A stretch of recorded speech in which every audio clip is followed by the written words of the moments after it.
Conectando con la Palabra. Con ustedes, su anfitrión, Daniel Marmolejos.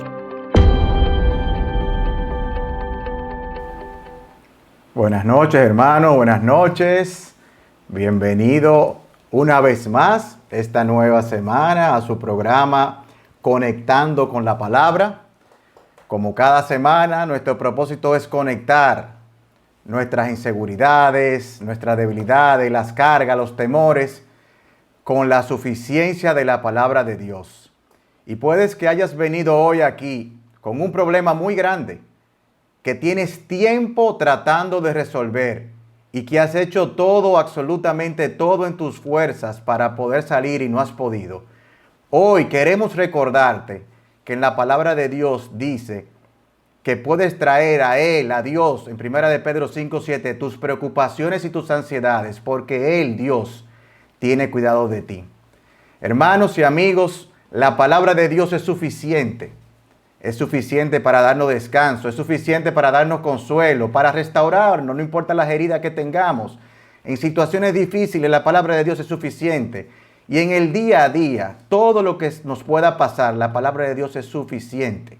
Si aún no has podido salir de esa situación, Dios tiene el poder para darte paz. Y una paz, como dice la palabra de Dios, que sobrepasa todo entendimiento. En nuestro día a día, desde que nos despertamos, tenemos que tomar decisiones. Cuando abrimos los ojos, tenemos que decidir si nos levantamos de la cama o no. Si me cepillo o no. Si me cambio, si me desayuno, si voy al trabajo. Otras decisiones son un poco más complejas. ¿Cómo saber qué carrera voy a estudiar? ¿Qué universidad voy a escoger? ¿Con quién me voy a casar? ¿Cuántos hijos voy a tener? La verdad que muchos nos preguntamos, ¿cómo puedo tomar una decisión sabia? ¿O cómo puedo tomar una decisión que glorifique a Dios? Y la pregunta es, ¿ha dejado Dios instrucción para saber qué cosas debo considerar al momento de tomar una decisión sabia? Mi propósito en el día de hoy es conectar estas inquietudes que pueden venir a nuestras mentes con la cantidad de decisiones que tenemos que tomar día a día, con el manual, con la palabra de Dios, porque la palabra de Dios es suficiente. Y quiero darle la bienvenida al primer segmento, al Pastor Méndez. Pastor Méndez, bienvenido. Gracias, Daniel. Muy contento de estar aquí en esta otra entrega de Conectando con la Palabra. Bueno, qué bueno verlo, Pastor, y qué bueno tenerlo por aquí. Entonces, Pastor, hablando de la toma de decisiones, diariamente nosotros tenemos que tomar decisiones y a veces en el día tenemos que tomar muchísimas decisiones.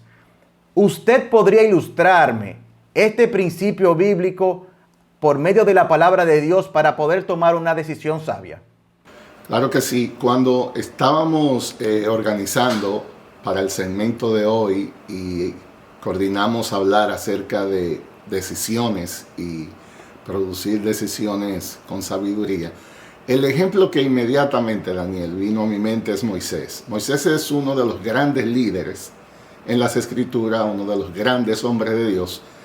Y en el libro de Hebreos, que es un libro, sobre todo en el capítulo 11, que muchos le llamamos el Museo de la Fe, porque ahí están los hombres y mujeres que se distinguieron por vivir por fe y no por vista. Uno de los grandes salones en ese Museo de la Fe es Moisés. Y la razón por la cual Moisés está ahí es justamente, Daniel, porque él se distinguió en parte de su ministerio por un hombre que se guió por mucha sabiduría. Por ejemplo, el texto que quizás a mí me gustaría hacer hincapié en esta primera parte está en Hebreos capítulo 11, versos 24 y 26. De nuevo, este es el Museo de la Fe en Hebreos 11, y esto es lo que se dice de Moisés, que por la fe, o sea, lo que guió a Moisés a hacer esto fue la fe.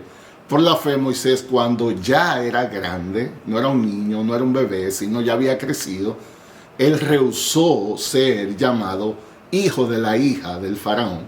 Y dice que él lo hizo escogiendo, ahí está la palabra decidir, en el griego es la misma, escogiendo antes ser maltratado con el pueblo de Dios que gozar de los placeres temporales del pecado. ¿Saben por qué Moisés decidió así? Dice el verso 26, considerando otro aspecto de lo que es una decisión. Él escogió considerando como mayores riquezas el oprobio de Cristo que los tesoros de Egipto, porque él tenía la mirada puesta en el galardón. Eso es interesante. Si le dedicamos un par de minutos a esto, yo creo que ilustraría exactamente el proceso de cómo tomar una decisión sabia. Dice que Moisés hubo un tiempo en que él no discernía bien. Moisés era un bebé, todos conocen la historia. La hija del faraón lo tomó, lo educó ahí en el palacio real, expuesto a las riquezas más altas que existían en aquel entonces.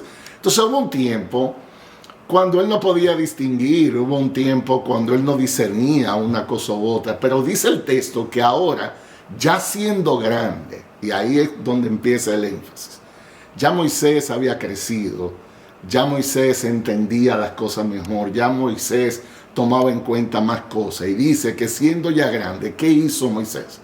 Por la fe, él rehusó algo, él rechazó algo. Él tenía la opción, pero él dijo no a algo.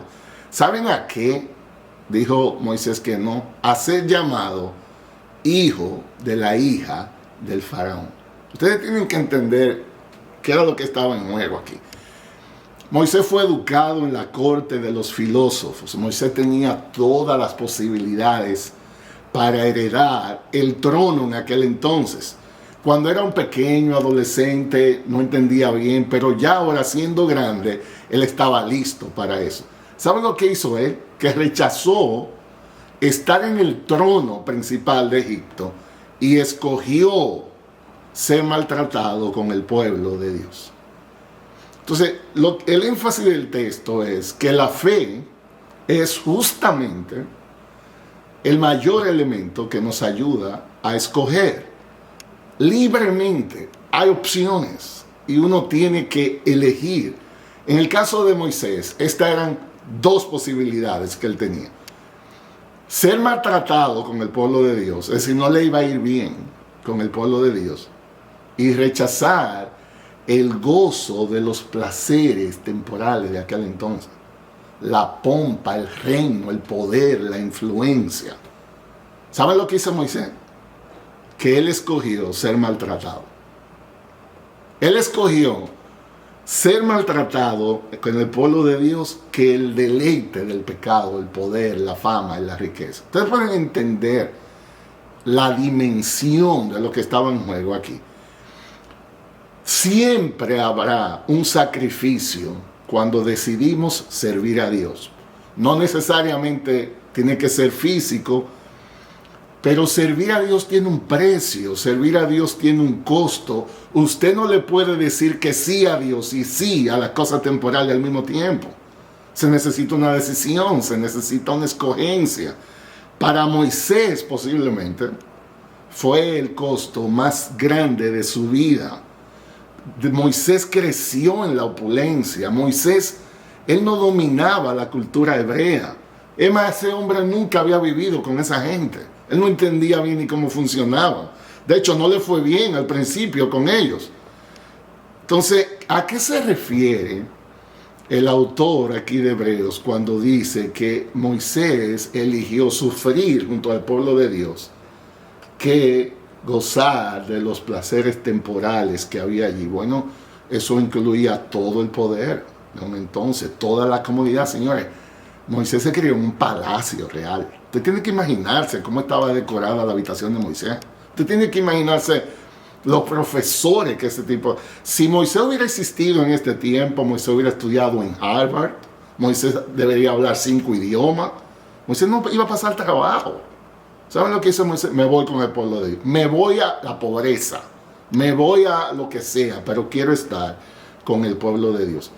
¿Cómo Moisés llegó ahí? Dice, considerando, ahí está la palabra clave, él puso en una balanza y él dijo, me voy con el pueblo de Dios, considerando como mayores riquezas el oprobio de Cristo que los tesoros de Egipto, porque él tenía puesta la mirada en la galardón, la mirada en la recompensa. Entonces, en el proceso, Moisés escogió considerando algo. De hecho, en el texto en Hebreos 11 hay dos participios que se usan: escogiendo, considerando. Es la acción, son acciones que fueron necesarias para su decisión y ambas fueron alimentadas por la fe. ¿Qué fue lo que Moisés consideró? Dice él que algo era mejor que otro. Había una opción superior. Moisés dijo, esta tiene más valor. Él puso en una balanza sufrir con el pueblo de Dios que los tesoros de Egipto en aquel entonces. Y él dijo, ni lo voy a pensar. Me voy, aunque pierda la fama, aunque pierda el poder, aunque pierda la comunidad, yo quiero estar junto al pueblo de Dios. Cuando le pusieron las dos cosas en una balanza, él estaba claro lo que iba a hacer. Él prefería sufrir con Cristo que la bendición de las cosas temporales lejos de Cristo. Entonces, piensen en un momento que este hombre estaba... Señor, ustedes tienen que volver a recordar, estamos hablando que Moisés estaba entrenado y posiblemente era el candidato perfecto para manejar la nación de Egipto. Este hombre estaba educado, preparado para ser un primer ministro. Este muchacho fue educado en la corte de Faraón. Si lo pusiéramos en dominicano o en latino, básicamente este tipo podía ser presidente de esa nación. Él era el heredero perfecto que iba a ser. Y Moisés dijo, olvídate de eso. Yo quiero estar junto al pueblo de Cristo. Yo quiero estar sirviendo. ¿Pero por qué? ¿Cómo Moisés llegó ahí? Dice el texto, porque él tenía la mirada puesta en la recompensa. Moisés no estaba mirando a corto plazo. Él estaba mirando hacia adelante. Y es interesante que la otra opción ofrecía una recompensa a Daniel. Porque dice eran los tesoros de Egipto. En esencia, también eso era una recompensa. Ahora, ¿cuál era la diferencia entre una y otra? Había una que le aseguraba un mayor gozo en Dios. Había una que le aseguraba una mayor esperanza en Cristo. Y dice en el Museo de la Fe de Hebreos 11, Moisés ocupa uno de los salones más grandes por esa decisión que él tomó. Esa es exactamente la narrativa que hay en Hebreos 11. Moisés hizo muchísimas cosas, pero la razón por la cual fue al Salón de la Fama de la Fe fue por esa decisión. Moisés hizo lo que hizo porque él tenía fe. La pregunta es, ¿y tú y yo? Eso fue Moisés. ¿Y tú y yo? ¿Qué vamos a hacer? Bueno, aquí estamos hablando de cómo tomar decisiones sabias. Se necesita la fe. Básicamente lo que la fe hace, si tomamos el ejemplo de Moisés, es hacer tres cosas. La fe te ayuda a rehusar cosas. Tú no puedes decidir bien si no aprendes a decirle que no a algunas cosas. Moisés le dijo que no a cosas que hoy en día cualquiera de nosotros lo pensaría 1000 veces. Él dijo no a eso. La fe nos ayuda a escoger otra cosa, en segundo lugar. Dice que él rehusó y él escogió. Él dijo, yo quiero algo que deleite mi alma. Quiero aprender de ese Dios. Quiero estar cerca de él. Y lo otro es la fe nos ayuda a considerar, a poner en una balanza, a sumar, a hacer los números bien para saber cómo manejar esas cosas. Entonces, básicamente a nosotros se nos presenta Daniel hoy, en cierta manera es el mismo asunto. En otras escalas, obviamente, como la de Moisés. Pero básicamente, nosotros pudiéramos reducir casi la mayoría de nuestras decisiones importantes entre estas dos cosas. O te decides agradar a Dios, o decides darle tu corazón a los gozos temporales de este mundo. Básicamente para ahí que anda la cosa. La mayoría de las decisiones tienen que ver qué tan cerca de Dios yo puedo estar. ¿Qué me garantiza disfrutar más de tu presencia? La única manera de poder gestionar eso es si crecemos en la fe. Entonces, ¿tú se imagina que Moisés existiera hoy y toma esa decisión? ¿Qué usted cree que dirían en las redes sociales si Moisés hubiera estado aquí? Imagino que la gente diría, se volvió loco el muchacho. Se volvió loco. Sin embargo, Dios lo premió, Dios lo exaltó. De hecho, está en el Museo de la Fe, como uno de los salones más distinguidos en un museo que es tan restringido. Si usted lo hubiera puesto en lenguaje de nosotros, humanamente hablando, esto era una locura lo que Moisés estaba haciendo. Los números no daban.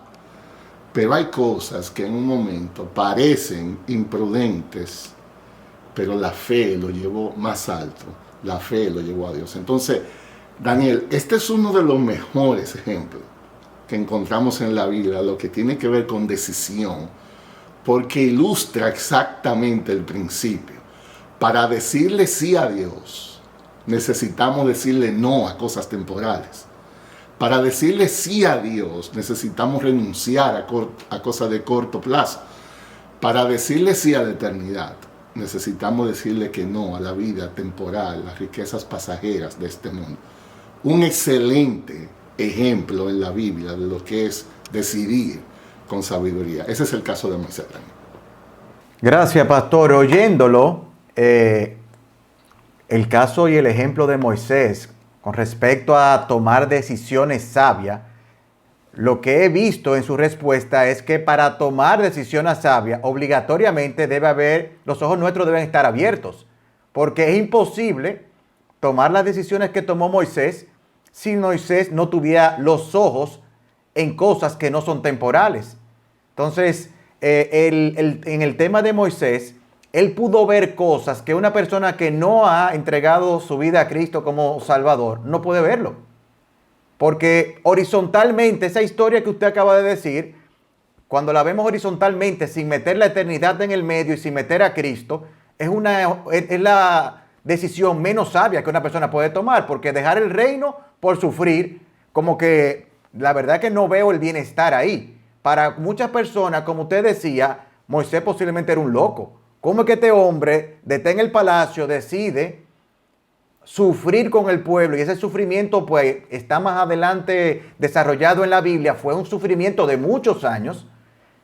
¿Qué miraba Moisés que yo no puedo mirar? Entonces, es vital para que una persona pueda tomar una decisión sabia, que sus ojos hayan sido abiertos por el Espíritu Santo y haya conocido a Jesucristo como su Salvador. ¿Tomará mejores decisiones? Excelente pregunta, Daniel. Yo pienso que la respuesta es obviamente un sí contundente. Se necesita nacer de nuevo, se necesita la fe. De hecho, en ese capítulo 11, donde está esta historia de Moisés y la historia de los grandes héroes de la fe que están ahí, por eso decimos, es el museo de la fe, el museo de la fama de la fe están ahí.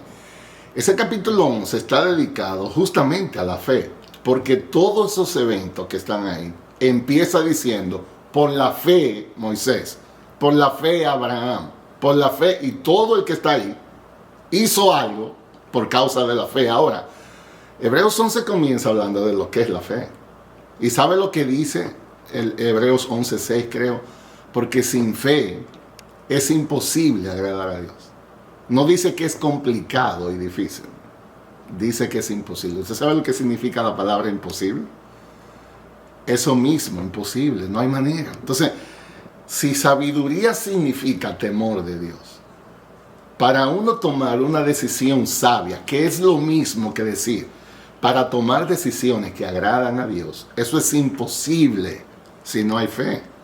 Porque como tú bien dices, Daniel, la fe me llevará a dar por cierto lo que Dios ha prometido, certeza de lo que se espera, a creer aun cuando no es visto, convicción de lo que no se ve. Eso es la fe. Entonces, la única manera como podemos catalogar una decisión sabia es si tomamos en cuenta a Dios. Esa es la única manera. Y eso solo lo imparte cuando los ojos son abiertos por la gracia de Jesús y Dios nos concede la fe. Entonces, pastor, las personas pueden tomar buenas decisiones y no así tomar decisiones sabias, entonces. Es correcto. Yo creo que es una distinción que es necesaria hacerla, porque la diferencia entre una cosa, quizás el índice para poder manejar esto más claramente es, la sabiduría siempre está relacionado a estar cerca de Dios, a estar cerca de Dios. Ese es el índice en esencia de lo que la sabiduría es. Entonces, buenas cosas, hay muchísimas cosas buenas. Por ejemplo, usted estudiar alemán es algo bueno, buenísimo. Usted viajar por el mundo y conocer, eso es buenísimo. Usted ganar dinero con un trabajo esforzado, eso es muy bueno. Hay muchas cosas buenas. Pero sabiduría es si está relacionado con Dios y su palabra, si me acerca a Él. Porque Proverbio 1:7 dice que el temor del Señor es el inicio de la sabiduría. La galería, la antesala, donde comienza la sabiduría, es el temor de Dios. Entonces, la pregunta es, la sabiduría siempre se inclinará a aquello que me asegure más cercanía con Dios, más deleite con Dios, poder disfrutar más su presencia. Entonces, yo creo que de hecho, Daniel, en la vida diaria, ya cuando los creyentes avanzan en el proceso de santificación, más que entre lo bueno y lo malo, las decisiones ahora van más refinadas, son un poquito más complicadas, entre lo bueno y lo mejor. Es entre lo bueno y lo sabio. La idea es, aquí hay dos opciones que son lícitas, no hay pecado por ningún lado. O sea, yo no estoy diciendo elegir entre pecar o agradar a Dios. No, esa economízate, esa no la sabemos. No, aquí hay dos opciones, que las dos son lícitas y buenas. ¿Cómo yo sé cuál tomar? La que te acerque más a Dios, la que te garantice más el disfrute de su presencia, aquella que te dé más paz en tu alma para deleitarte en Él. En esencia, esa es la diferencia, Daniel. Excelente, excelente. Pastor, usted hablaba de que hay que tomar en cuenta a Dios, pero ¿debo tomar en cuenta a Dios una persona hasta para las cosas insignificantes o debe ser tomar a Dios para cosas relevantes? Esa es una excelente pregunta, Daniel. Yo recuerdo una vez uno de mis profesores en mi entrenamiento de teología que él decía, la vida de nosotros es el resultado de una acumulación de decisiones. Nosotros estamos tomando decisiones cada instante. Como tú decías muy bien, Daniel, en la introducción, desde que uno se levanta, uno dice, voy al baño o primero hago tal cosa, me pongo la ropa, la camisa azul. Es una serie de decisiones. Entonces, esas decisiones te hacen un día, las decisiones de los días te hacen la semana, las decisiones de la semana te hacen el mes, las decisiones de los meses te hacen el año y las decisiones de los años te hacen la decisión de tu vida. Lo que cosechamos es el resultado de una suma de decisiones y no hay decisiones sin importancia. Las decisiones que uno cree menos importantes es la que al final nos va a afectar. Ustedes saben, bueno, nosotros tenemos la bendición de tener aquí en el grupo al pastor Eduardo Saladín. Para los que no saben, el pastor Saladín no solamente es pastor y sabe de Biblia. Él es uno de los, está entrenado en finanzas, de hecho ejerció como un consultor de finanzas.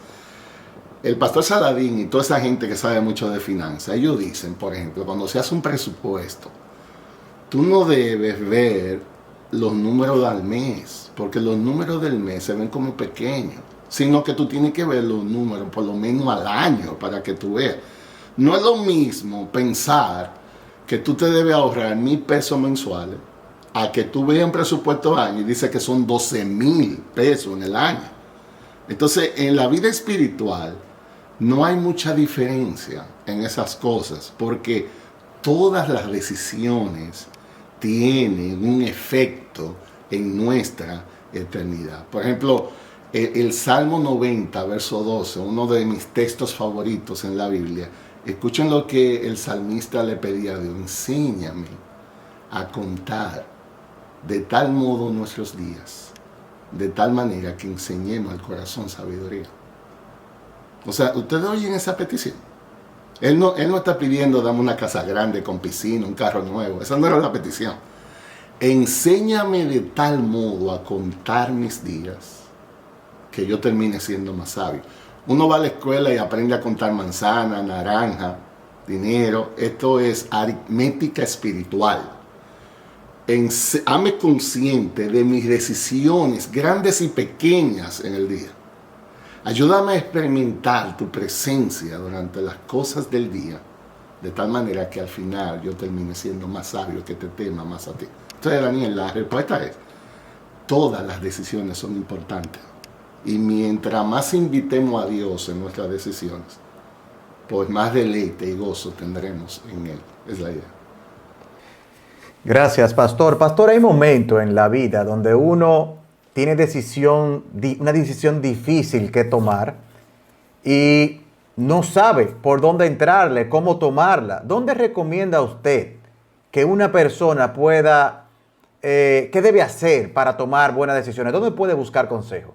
En verdad, primero, como hablábamos, Daniel, al principio, uno de los índices más importantes, lo vimos en el caso de Moisés, es el efecto de la decisión. ¿Me acerca más a Dios o no me acerca más a Dios? Por ejemplo, un caso muy común en consejería. Me ascendieron en el empleo y la mayoría de la gente dice, ¡qué bendición! ¡Qué bendición! Me ascendieron, voy a ganar 2 veces más, estoy alcanzando la carrera. Bueno, nosotros podríamos decir, eso está bien, eso es algo de progresar, eso todo el mundo lo aspira. La pregunta mía es, en ese nuevo puesto que tú vas a tener, ¿eso va a impedir que tú te congregues? ¿Eso va a impedir que tú estés en tu grupo pequeño de oración? ¿Eso va a impedir que tú hagas tus devocionales con más consistencia todos los días? ¿Eso va a impedir que tú le dediques más tiempo a tu esposa y a tus hijos? Entonces la pregunta mía es, ¿bendición de qué?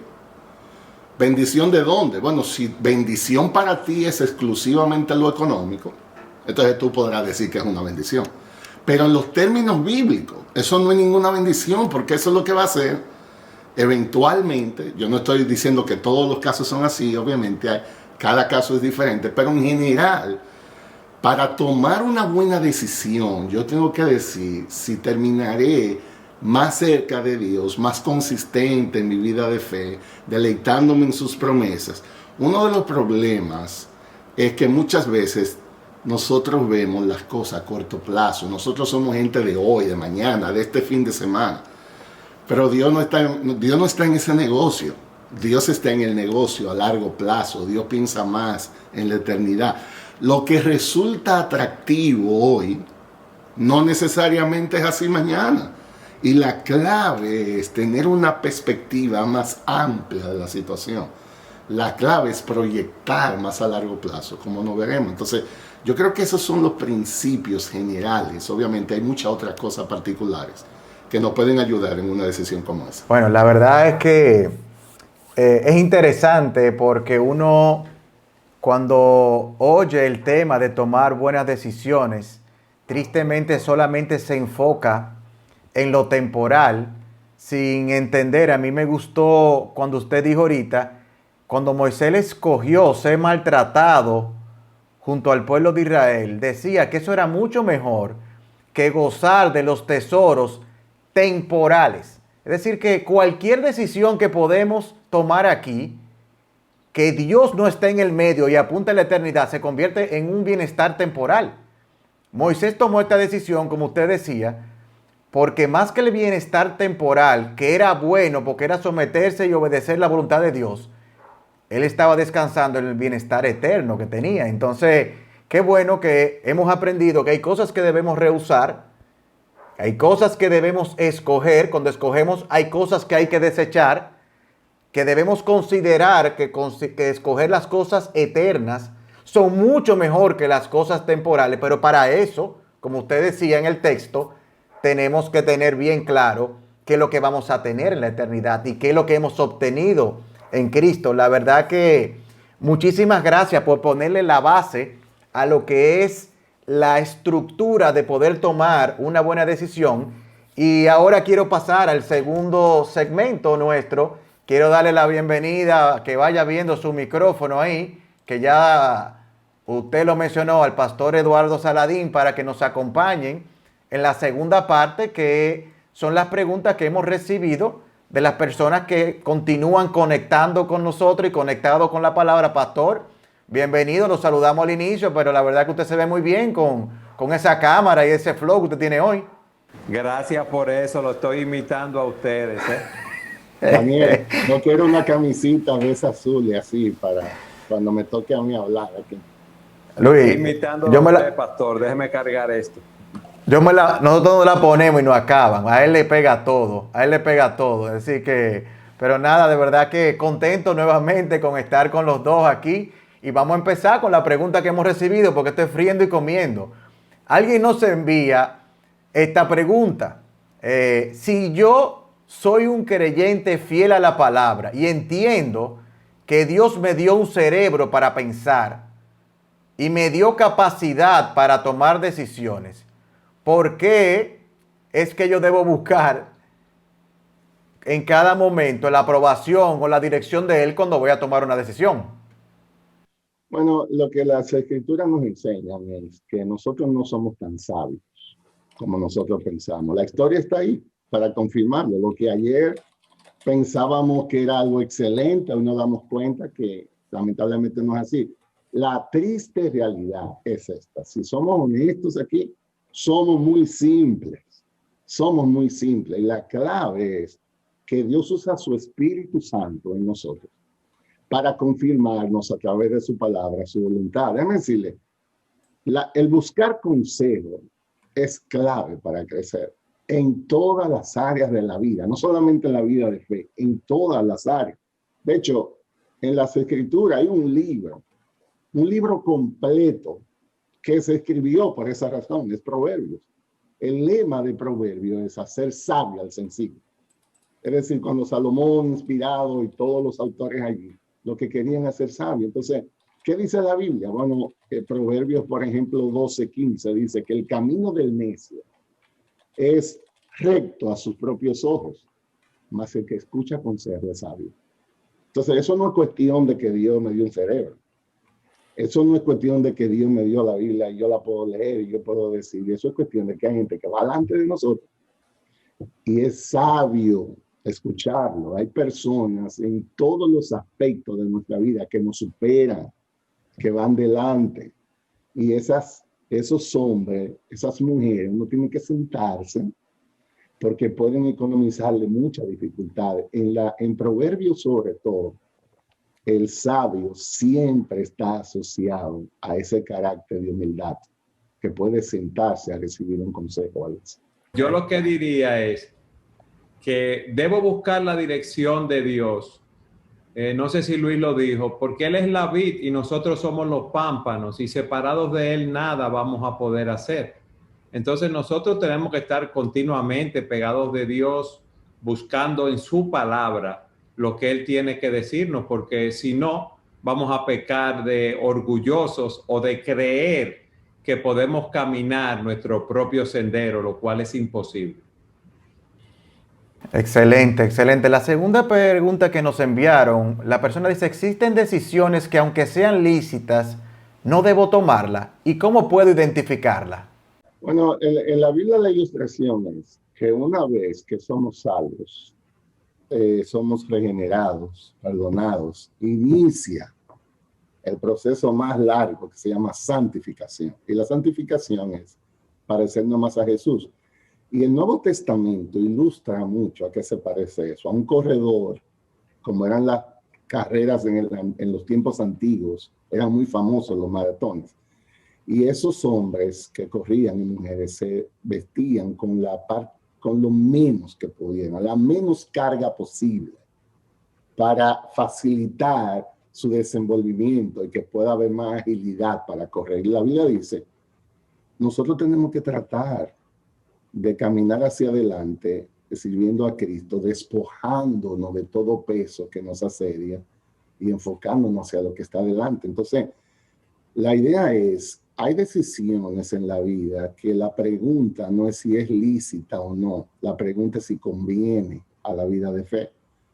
Entonces, nosotros no nos movemos simplemente por libertades, ese no es el punto. Dios nos hizo libre de la amenaza más grande que había, que era el poder de la muerte. Y Jesús fue a una cruz y nos dio libertad en Jesús. Pero esa no es una libertad para yo usarla como libertinaje. Entonces, la pregunta no es si tú tienes derecho o no tienes derecho. Esto tú lo puedes economizar. La pregunta es, entre estas dos opciones, como hablamos, que son lícitas, que no hay ningún problema de pecado, de nuevo, hay una que me pudiera a mí hacerme crecer en mi devoción de Dios, parecerme más a Él. Entonces, las decisiones sabias no pueden estar basadas en que si es lícita o no es lícita, porque ya eso es como la preprimaria de este asunto. Ya esta lección usted la aprendió en preprimaria. Nosotros estamos ya en título universitario. Ya ahora la cosa es más refinada. Las decisiones siempre estarán basadas no en legalidad, sino en santidad. No es si es lícito, es si conviene, es si me acerca a Dios, es si me facilita una vida de oración, es si me facilita poder concentrarme más en la misericordia de Dios que son nuevas cada mañana, no si me crea un desasosiego, si impide mi paz. Entonces, yo creo que básicamente en la balanza lo que hay que poner es qué tanto me acerca más a Jesús en cuanto a eso. Es lo que se me ocurre decir. Pastor Saladín, ¿y usted? ¿Algo que abundar ahí? Sí, comentando lo que dice Luis o ampliándolo un poco, todo depende de cuál es el propósito por el cual yo vivo, cuál es la fuerza motora que me mueve a mí a hacer las cosas. Si yo vivo mirando a Dios y su gloria, voy a tomar las decisiones en función de la gloria de Dios. Pero si estoy pensando en lo material, aún cosas que sean buenas, voy a tomar las decisiones en función de lo que yo veo. Y a mí me gusta mucho el ejemplo de Abraham y Lot. Abraham iba siguiendo la promesa de Dios. Lot, su sobrino, fue con él. Ellos habían mejorado mucho. Ya no, los pastores no podían compartir los pastos porque eran muchos. Y Abraham le dice a Lot que escoja hacia dónde él quiere ir. Lot, ¿qué hace? Mira el valle hacia donde estaba Sodoma, escoge esa tierra. Él escogió por lo que vieron sus ojos, había mucha agua y mucho pasto. Abraham lo dejó escoger a él y Abraham siguió con su viaje. ¿Por qué? Porque Abraham estaba buscando la promesa de Dios, lo que Luis nos había dicho. Abraham tenía fe en esa promesa. Lot se llevó por lo que vieron sus ojos. ¿Y qué vio? Una tierra buena y hasta aquí yo llegué. Abraham buscaba algo más, pero mira, Daniel, ¿cuál fue el futuro de Lot? Lot pasó un tiempo en el valle, puso sus tiendas cerca de Sodoma, al final ya estaba sentado en la puerta de Sodoma. Eso afectó su vida espiritual, mientras que Abraham siguió adelante. Entonces, el punto, ¿cuál es? Que todo depende a la hora de tomar una decisión, si estamos buscando la gloria personal o estamos buscando la gloria de Dios. Y como usted decía, pastor, esa mala decisión que él tomó trajo sobre su familia consecuencias y consecuencias funestas. Es lo que Luis dijo ahorita. Si a una persona le ofrecen un trabajo y porque gana el doble, porque tiene más mando, más posición en el trabajo, eso es una bendición. No, no es una bendición, eso quizá puede ser su perdición. ¿Por qué? No puede hacer devocional, no puede ir a la iglesia, no puede instruir a su familia en los caminos del Señor, pierde por estar trabajando, no puede estar con su familia y entonces, ¿eso es una bendición? No, esa persona lo que recibió es más dinero y una posición más alta. Quizás tenía 2 carros y una casa más grande y más televisores en la casa, pero eso no implica bienestar espiritual, sino bienestar material. Amén, amén. La siguiente pregunta que nos las envía una joven que nos dice que ella tiene una relación de noviazgo, ella es cristiana, el novio también, pero no ha sido estable. Ellos tienen 4 años juntos y no están creciendo frecuentemente ni espiritual ni orando. Sin embargo, con frecuencia son tentados pasionalmente y se han limitado por causa del Señor. La pregunta de ella es que el novio no ha tomado una decisión con respecto a eso, si parar la relación o si buscar ayuda y restaurarse. ¿Qué puede hacer ella como mujer en la situación en la que ella se encuentra? Esos son el tipo de preguntas, Daniel, que yo estoy seguro que el pastor Eduardo va a coincidir conmigo, que uno debe tener más información para poder dar un consejo. En realidad, ese es un caso muy específico que requiere tener un levantamiento de cada cosa. Principios generales aquí. Bueno, hay que sentarse con este hombre a ver exactamente qué es lo que él anda buscando. Yo creo que 4 años es un suficiente tiempo para uno validar si nuestras convicciones son iguales, si nuestra visión de la vida son iguales. Entonces, como consejero, yo primero exploraría el corazón del hombre, el joven, para ver si su perspectiva de evaluación es correcta, porque quizá él está con unas aspiraciones y siempre verá que no es el momento correcto. Entonces, y eso me ha pasado mucho en consejería. Hay gente que dice, cuando uno va evaluando el noviazgo, y dice, no podemos casar todavía. ¿Y por qué? Bueno, porque a mí me gustaría antes de casarnos tener una casa ya paga, y entonces además de eso nosotros queremos tener los muebles nuevos. A mí me gustaría comprar 2 carros del año para asegurar. Yo le digo, pero ¿dónde dice que para tú casarte tú tienes que tener? Hay cosas que se llama prudencia, obviamente, pero tampoco tú me vas a poner esto, que vamos a tener que esperar 10 años para que tú te cases. Entonces, uno explora primero cuál es la visión que está en ellos, de por qué van 4 años y no se deciden. Eso es uno. Lo segundo es, yo pienso que esa es una decisión colegiada. A la joven yo le diría, yo pienso que esa es una decisión donde tú tienes que involucrar a tus pastores, porque los pastores ven más cosas, los pastores ven el carácter, los pastores proyectan a veces este tipo de cosas, y los pastores pueden llevarte a la palabra, servirte a la palabra de una manera que te pueden dar más claridad. Cuando la palabra entra, sale la confusión. Nosotros lo que tratamos en consejería es de aclarar los términos, dónde estamos, hacia dónde vamos, en qué momento histórico de aquí, qué es lo que nos está gobernando. Pero obviamente esos son principios muy generales. De nuevo, hay que tener la información a la mano, hay que entender el contexto de dónde vienen, hay que ver exactamente con qué está luchando, hay que ver en qué etapa de la vida están, ya terminan su universidad, están trabajando. Este es un hombre que puede proveer para sostener un hogar ya, o todavía económicamente no hay manera de que pueda tomar esa responsabilidad. Entonces, es lo que se me ocurre decir. Me gustaría analizar todo eso en conjunto. Y para eso mi consejo es que vaya a tus pastores y discuta la realidad con ellos. Hay un elemento que ella mencionó ahí que también creo que debe ser de cuidado, y es con la frecuencia que son tentados sexualmente, y definitivamente algo tienen que hacer, porque definitivamente si no ponen eso en orden, pues los riesgos de caer en pecados mayores va a ser mayor. Entonces, Sí, la siguiente perdón, Daniel, perdón, ya que lo mencionas, que estoy de acuerdo que es un punto importante. Yo creo que es un punto importante para aclarar que el llamado a la santidad es individual y no importa tu estatus, si está casado o soltero. El llamado a la santidad se debe trabajar ahora. Y yo creo que es un punto importante a señalar, porque ella menciona de las tentaciones, y creo que es una buena oportunidad para ser edificados en la santidad ahora. También el error que a veces yo he visto es que por una presión de esa, entonces vamos a casarnos. Entonces, porque tampoco eso funciona así. Yo recuerdo un muchacho que fue a la oficina y me decía, pastor, yo me estoy quemando, entonces yo necesito que usted me case. Y yo le digo, pero yo no soy bombero. Nosotros no trabajamos los fuegos así. Eso no funciona así, porque si tú te vas a ir al matrimonio porque te estás quemando, entonces a la hora que se apaga el fuego y que tú caigas a la realidad y eches los números y digas, ¿qué fue lo que yo hice? Nosotros no vamos a casar a la gente porque se estén quemando.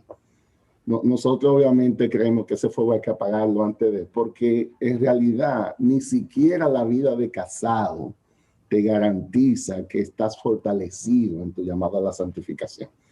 Así que yo tomaría ese punto de agenda, Daniel, obviamente, como tú señalas, pero tampoco me dejaría presionar por eso, para mover una decisión tan importante en la vida como esa, por una situación que amerita otro tratamiento. Me gustaría escuchar al pastor Eduardo en eso.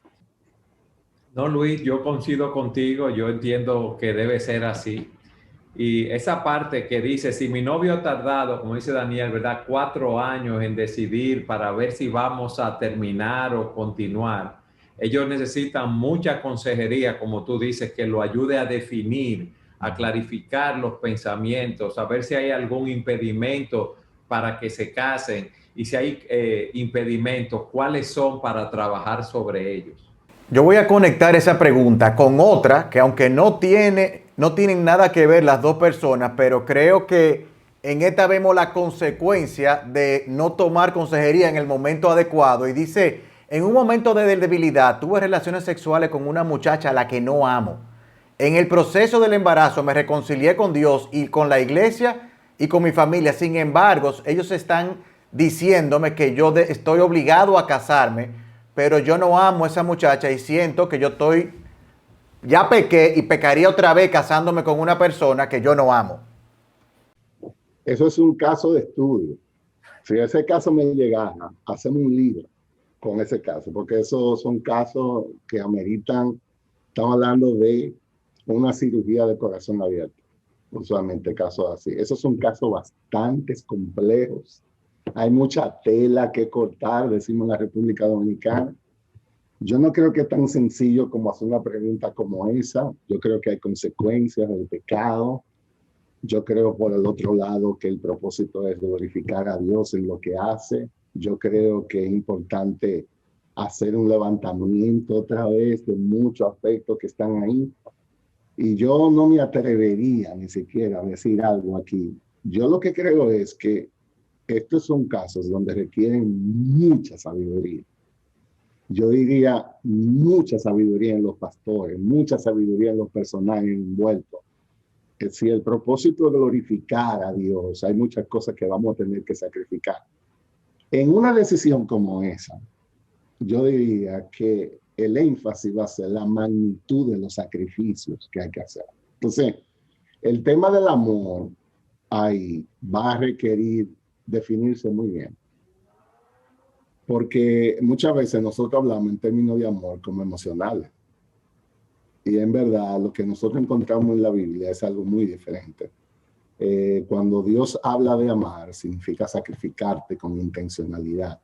Yo no creo necesariamente que las veces que yo me tuve que levantar de madrugada cuando nuestros hijos estaban pequeños para que mi morena se quedara descansando más, yo dudo, y yo creo tener buena memoria en eso, yo dudo que esas veces a las 2 de la mañana yo decía, déjame glorificar a Cristo, y estoy feliz que me toque levantarme a las 2 de la mañana.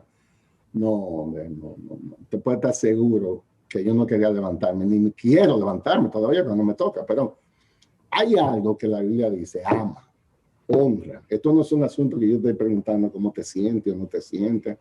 Eso no tiene que ver si está lloviendo o no está lloviendo. O sea, entonces hay un aspecto del amor que no es que yo no me siento, que yo no, porque ya tú tienes un hecho histórico con esta persona donde hay un bebé por el medio. Entonces la pregunta mía es, ¿qué te movió a llegar ahí que ahora tú no estás dispuesto a seguir el segundo camino que te queda?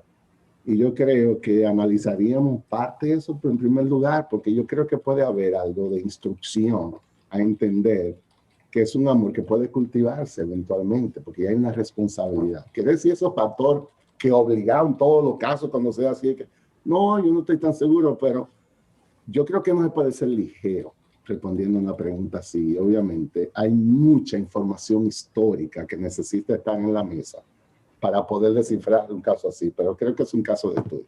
¿Qué dice usted, Pastor Eduardo? Yo voy a esperarlo a él para ver si él me responde, si se mete un poco más dentro del pozo. No, yo pienso igual que Luis, y nosotros cuando hemos visto esos casos, primero, no hay una obligación a casarse, ¿verdad? Porque un pecado, como dijo, yo no voy ahora a cometer otra falta de casarme en ese sentido, pero lo que dice Luis es muy correcto. Ya que tú tuviste una relación con esa muchacha y seguro hubo un tratamiento, ¿por qué no exploran si esa relación, verdad, se puede desarrollar en ese sentido, dado que hay un factor de responsabilidad en el aspecto de lo que Luis dijo? Excelente. Bien, está bien. Yo ahora voy a preguntarle a usted, Pastor Saladín, la siguiente pregunta. Y este sí, vamos a ir variándonos porque esto es en vivo, tenemos que ir variando para... Entonces, este señorito que mandó aquí es una persona muy piadoso y él comprende que en todo lo que acontece Dios está en control. Por tanto, él no se afana en tomar decisiones porque entiende que Dios es soberano. He tomado malas decisiones, dice él, que al final resultan buenas y he tomado algunas buenas que después resultan malas. Entonces, él está errado en coger la vida de una manera tranquila y chilling, esperando que Dios haga, o hay una demanda de parte de Dios de que esta persona tiene que ser responsable en la toma de sus decisiones. Dios es soberano y Él es el Dios de la providencia, pero Él nos da los medios para nosotros llevar a cabo lo que estamos haciendo. Déjame ponerte dos ejemplos que vienen rápidamente a mi mente. Dios es soberano, yo estoy enfermo, por ejemplo, tengo el coronavirus, me enfermo, me contagio. Él es soberano, yo lo voy a coger despacio, yo voy a tomar la decisión de no ir donde un médico ni tomar ninguna medicina y tengo la fiebre en 40. ¿Qué ustedes creen que va a pasar, Daniel? Se va a enfermar más, se puede morir. Estoy sin trabajo, estoy en mi casa, tengo mi currículum, mi hoja de vida, pero yo no la voy a llevar a ningún sitio. Yo no voy a hacer ningún esfuerzo para ir a diferentes lugares a buscar empleo. Y yo tomé la decisión de quedarme en mi casa, porque Dios va a hacer que a mí me llamen de la NASA o de la empresa más grande del mundo para que yo trabaje. Esa persona va a durar mucho tiempo sentado en su casa esperando que lo llamen. Tú ves, Dios es soberano, Dios es el Dios de la providencia, pero Él nos da medios para nosotros llevar a cabo, esas decisiones en las diferentes situaciones en las cuales nos encontramos. Y yo pienso que perfectamente ilustrado está eso, Pastor Eduardo, en una realidad que vemos. Y una manera teológica de decirlo, en la Biblia es indicativo y hay imperativos. Si nosotros sacamos todos los imperativos, sobre todo en el Nuevo Testamento, nos vamos a quedar sin Biblia, literalmente. O sea que hay veces que Dios, como dice el Pastor Eduardo, es soberano, claro, Dios reina, pero Dios dice, óyeme, Romano, el apóstol Pablo dice, tú tienes que presentar vuestro cuerpo como un sacrificio vivo a Dios. Te lo ruego, que la avisa. ¿Sabes lo que tú vas a hacer para hacer eso? No te adapte al mundo, sino transfórmate en tu mente, santificado. Entonces, eso no es cuestión de que yo tengo paz y yo voy a dejar, no, porque Dios te dice, yo te he dado los medios, como dice el pastor Eduardo, ahora te toca a ti tomar acción. La diferencia es andar por tu cuenta, tomando acciones por tu propio pensamiento, que guiándote por la palabra de Dios con la expectativa de que Él te dé su bendición. Pero hay una iniciativa que nos toca a nosotros. Dios está ahí para respaldarnos y guiarnos en la idea. Excelente, excelente. Pues bueno, estamos llegando al final, la última pregunta de la noche. Entonces, se la preguntaré a usted, Pastor Méndez, para que el Pastor Saladín, pues si tiene algo que abundar, concluya. Y esto tiene que ver, y sé que será un tema de otra charla más detallada, cómo le inculcamos, dicen unos padres, a nuestros hijos, la absoluta dependencia de Dios en todas sus decisiones. Bueno, uno vive por la instrucción bíblica y lo otro es por el ejemplo. Yo creo que como padres el principal desafío está en ambas cosas. Dios dice que nosotros debemos enseñar su palabra a tiempo y fuera de tiempo. Cuando te sientes, cuando te levantes, cuando te acuestes, cuando lo que sea. Nuestros hijos tienen que conocer el mensaje de Dios. Nuestros hijos tienen que entender que nuestra vida tiene propósito en Dios. Nuestros hijos tienen que escuchar qué Dios ha revelado en su palabra. Esa es la parte 1 y es una parte muy importante. La segunda parte, y es donde yo creo que vienen los desafíos, es nuestros hijos tienen que ver eso en nosotros. Nuestros hijos tienen que ver que somos consistentes con lo que predicamos. Nuestros hijos tienen que vernos agonizando en nuestra dificultad, y nuestros hijos tienen que vernos alabando a Dios en las bendiciones.